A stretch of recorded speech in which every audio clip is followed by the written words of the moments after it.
فخلف من بعدهم خلف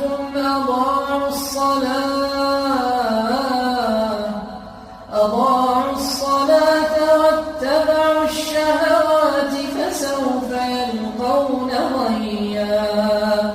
إلا من تاب وآمن وعمل صالحا